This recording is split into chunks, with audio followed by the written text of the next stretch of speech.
कांग्रेस में all is well है क्या? ये एक बड़ा सवाल, क्योंकि अजय सिंह के बाद अब सज्जन सिंह वर्मा ने कांग्रेस को मजबूत करने के लिए कमलनाथ को सुझाव दे दिए हैं। पूर्व मंत्री सज्जन सिंह वर्मा ने कहा कि कांग्रेस के दूसरी पंक्ति के नेताओं को अब मजबूत करने की जरूरत है। उन्होंने कहा कि दूसरी लाइन के नेताओं को अहम जिम्मेदारी दी जानी चाहिए। इतना ही नहीं, सज्जन सिंह वर्मा ने कमलनाथ के एक पद छोड़ने के भी संकेत दिए हैं। उन्होंने कहा कि उन्हें लगता है कि कमलनाथ एक पद छोड़ेंगे। सज्जन सिंह वर्मा ने कहा है कि जो कार्यवाहक अध्यक्ष सही तरीके से काम नहीं कर पा रहे उन्हें भी बदला जाए। आपको बता दें कि सज्जन सिंह वर्मा के पहले अजय सिंह ने कमलनाथ को नसीहत दी थी। उन्होंने कोरोना के इंडियन वेरिएंट वाले कमलनाथ के बयान पर संयम बरतने की सलाह दी थी। मध्य प्रदेश कांग्रेस में सेकंड लाइन, जो सेकंड लाइन हमारी, उसको मजबूत करना अति आवश्यक है, क्योंकि जिस दल की सेकंड लाइन मजबूत नहीं होती उसे बड़ी दिक्कतें आती हैं। और सेकंड लाइन में हमारे बहुत सारे नेता हैं जिनके हाथों को सशक्त बना के जवाबदारी कुछ उन लोगों को भी सौंपी है। सज्जन सिंह वर्मा ने कहा है कि जो कार्यवाहक अध्यक्ष सही तरीके से काम नहीं कर रहा है उन्हें भी बदला जाए। तो सज्जन सिंह वर्मा के पहले अजय सिंह सलाह दे चुके हैं पूर्व सीएम कमलनाथ को कि काम ऐसे नहीं ऐसे होना चाहिए, दूसरी लाइन के नेताओं को जिम्मेदारी दी जाए। सज्जन सिंह की तरफ से यह भी कहा गया है। अब इसको कांग्रेस कैसे लेती है, कमलनाथ कैसे लेते हैं, ये भी देखना होगा। बीजेपी नेता यशपाल सिसोदिया हमारे साथ जुड़ गए हैं। सर, सज्जन सिंह कह रहे हैं कि कमलनाथ को सेकंड लाइन के नेताओं पर ध्यान देना चाहिए, उनको जिम्मेदारी देना चाहिए। क्या लगता है, कांग्रेस में सब ठीक नहीं चल रहा है क्या? नहीं, देखिए, कांग्रेस तो ऊपर से लेकर के नीचे तक अपना घोड़ा सब छाया में बांधने की कोशिश करते हैं। और ये दल पार्टी का दल नहीं है, ये परिवार का दल है, ये व्यक्ति का दल है। और परिवार और व्यक्ति में भी ऊपर से जो चिंतन और ऊपर से जो सोच है कि मैं और मेरा परिवार, मैं और मेरा पद, ये सुरक्षित रहे, तो ये तो कांग्रेस की पुरानी परंपरा है। अब ये यूथ को कई बार कहने का इन्होंने अवसर दे दिया कि यूथ को मौका मिलना चाहिए, टिकटों में, नगर पालिका में यूथ को अवसर मिलेगा, विधानसभा में यूथ को अवसर मिलेगा। लेकिन आप देखिए कि प्रौढ़ उम्र के जो लोग हैं, 70 से पार हो गए हैं, वो तो खुद ही बड़े बड़े पदों पर बैठे पड़े हैं। और आज अगर सज्जन सिंह जी वर्मा जो वरिष्ठ नेता है कांग्रेस के, अगर आज वो कह रहे हैं, तो हम तो कह रहे हैं कि युवाओं की अगर बात करने वाली पार्टी, तो फिर युवाओं को अब तक क्यों नहीं ध्यान दिया जा रहा था? अच्छा, पद छोड़ने की बात है तो कांग्रेस में तो पद छोड़ते नहीं, पद तो हथियाते हैं, झपटते हैं पद। तो यशपाल जी, कभी सज्जन सिंह सलाह दे देते कमलनाथ को, कभी अजय सिंह कह देते हैं कि आपको इंडियन वेरिएंट वाला बयान नहीं देना चाहिए था, यानी कि सुनते नहीं है क्या अपनों की ही कमलनाथ? नहीं, देखिए नलिनी जी, क्या है, कांग्रेस में अनुशासन तो है नहीं, अपनी डपली और अपना राग है।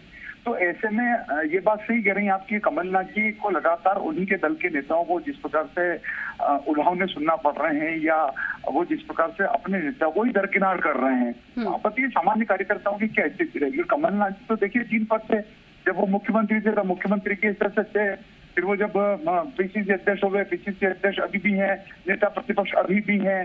तो देखिए, कांग्रेस में छोटी छोटी बातों पर जिस प्रकार से पदों का जो होड़ा होड़ी है, पदों को जो चपटा झपटी है, वो कांग्रेस में एक, मैं समझता हूँ, आम बात है ये। अच्छा, क्योंकि ये भी कहा जा रहा था यशपाल जी कि सारे पद कमलनाथ अपने पास ही रखना चाहते हैं, किसी को प्राथमिकता देते नहीं है वो। देखिए, कमलनाथ जी का जो काम करने का जो स्टाइल है, जो नेतृत्व है ना, वो व्यक्तिनिष्ठ है। और आप देखें तो हमने भी अभी अनुभव किया कि विधानसभा में भी जब वो तब मुख्यमंत्री थे या अभी पीसीसी अध्यक्ष हैं, तो उनका तो एक ही समीकरण कि मैं और मेरा मित्र, मैं और मेरा साथी, मैं और मेरा कुर्मा, ये कैसे स्थापित हो, ये कैसे आगे बढ़े। इसी कारण तो देखिए, आप लोक लेखा समिति जो विधानसभा की महत्वपूर्ण समिति होती है, उसमें भी आप देखें तो तत्कालीन विधानसभा के जो अध्यक्ष थे, उन्होंने क्यों त्याग पत्र दे दिया बनते ही? क्योंकि उनको नहीं लिया गया। जो एक स्थापित नाम है, बड़ा नेता है, एनपी प्रजापति जी का, जो मिनिस्टर भी रहे हैं, उनका नाम चयन हुआ था सदस्य के रूप में, तब उनकी बारी आई तो उनको ना बनाते हुए स्वर्गीय हुए हैं कोविड से, ब्रजेंद्र सिंह राठौर को बना दिया। अब आप देखिए कि वो इतने बड़े व्यक्ति को पद से त्याग पत्र देना पड़ा कमेटी के मेंबर से। तो ये देखिए, समन्वय और सामंजस्यता की तो कमी है। और यशपाल जी, जनता ने कांग्रेस को नहीं चुना, यही वजह है कि अब सज्जन सिंह को नसीहत देनी पड़ रही है कि आप ऐसे नहीं ऐसे काम करिए। सज्जन सिंह जी की सुनेगा कौन? सज्जन सिंह जी की मानेगा कौन? कांग्रेस में इस प्रकार से बात करना आसान है, लेकिन उसको करवाना बहुत कठिन है। और ऐसे में मैं फिर कहना चाहता हूँ कांग्रेस। अच्छा यशपाल जी, जैसा कि बीजेपी भी लगातार कहती रहती है कि आप जमीनी स्तर पर कांग्रेस उतरकर काम नहीं करती है, ट्विटर पर काफी एक्टिव रहती है।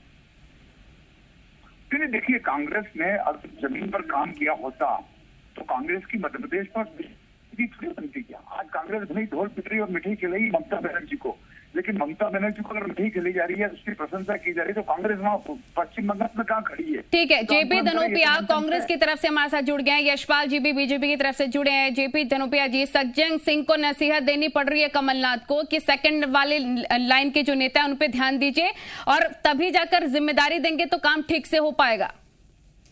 नलिनी जी, मेरा आप जैसे मीडिया के लोगों को सलाम, कहां से कहां जोड़ देते हैं आप लोग, कहां से कहां मोड़ देते हैं, क्या अर्थ का अर्थ निकाल देते हैं। सज्जन सिंह वर्मा जी ने कोई का नसीहत नहीं दी है, वो आपस में बैठे चर्चा कर रहे हैं, बात कर रहे हैं कि हमारे यहाँ पे जो नीचे के लोग हैं उनको भी ऊपर लाना है, काम देना है।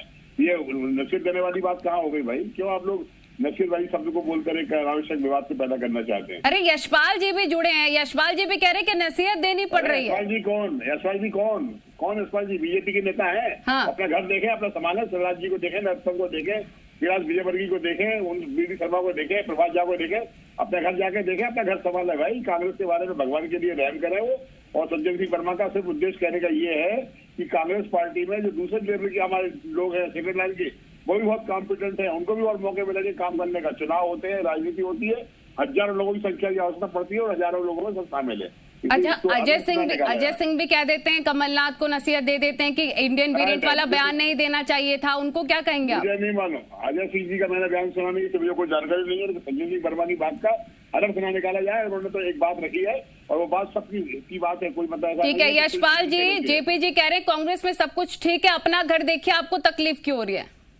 नहीं, हमको तो कोई तकलीफ नहीं है। आपने चैनल पे आमंत्रित किया है और आप किसी विषय को उठाते तो लोकतंत्र प्रजातंत्र में चौथा स्तंभ तो मजबूत है, हम उसी को तोड़ देंगे कि विषय बेकार आप क्यों उठा रहे हो, कि ये तो दुखती नस पर आप हाथ मार रहे हैं चौकी सर, और इसलिए उन्होंने हमको दिखा दिया है ना कि आप देखो। अरे हम तो हमारा देख लेंगे, आप प्रश्न आपसे किया जा रहा है, हमसे थोड़ी किया जा रहा है क्या? और हमारे यहाँ तो सब कुछ ठीक रहेगा, आप चिंता ना कीजिए। ठीक है, आप यशपाल जी और जेपी धनोपिया जी, बहुत शुक्रिया आप दोनों का जुड़ने के लिए। और यही एक बड़ा सवाल इसके साथ खड़ा हो रहा है सज्जन सिंह के बयान के साथ कि क्या कांग्रेस में सब कुछ ठीक है या फिर नहीं, क्योंकि ऐसा आरोप बीजेपी के द्वारा भी लगाया जा रहा है कि सब कुछ कांग्रेस में ठीक नहीं है। तो बीजेपी में शामिल हो सकते हैं जितिन प्रसाद अब से थोड़ी ही देर में।